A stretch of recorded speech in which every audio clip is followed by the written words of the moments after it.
On Sunday, March 25th, 2018, we had a rainstorm in the valley and a lot of snow came suddenly in Sardine Canyon. We were dispatched to that area for multiple slide-offs and a couple of crashes. So we responded to that. I arrived on the scene of one particular crash and got out of my car, and I actually don't recall the walk up. And I was walking up to the car who was involved in the crash when a young lady who was driving northbound in Sardine Canyon lost control and struck me as I was halfway through the emergency lane. We were just waiting at home for him to come home for dinner.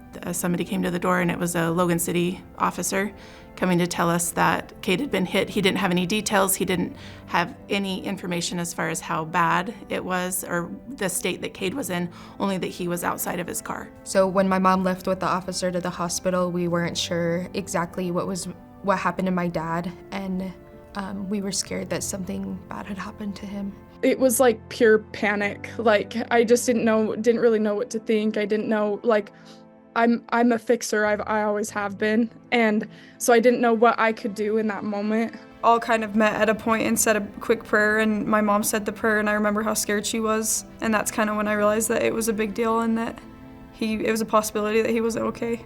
I didn't want to think something was like really wrong. I wanted to think like, oh, he's fine. He's like, I'll see him in a second, he'll be okay.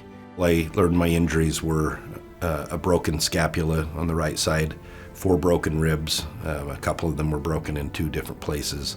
I had a torn LCL in my knee, some deep bone bruise in both knees, and then just, trauma to the muscle, to my back and my hip.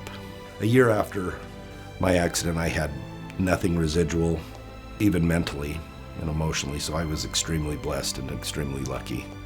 Definitely luckier than some. When you're out driving and you see a vehicle parked on the side of the road, remember the move over law. Reduce your speed, change lanes if it's safe to do so that everyone can make it safely home to their families.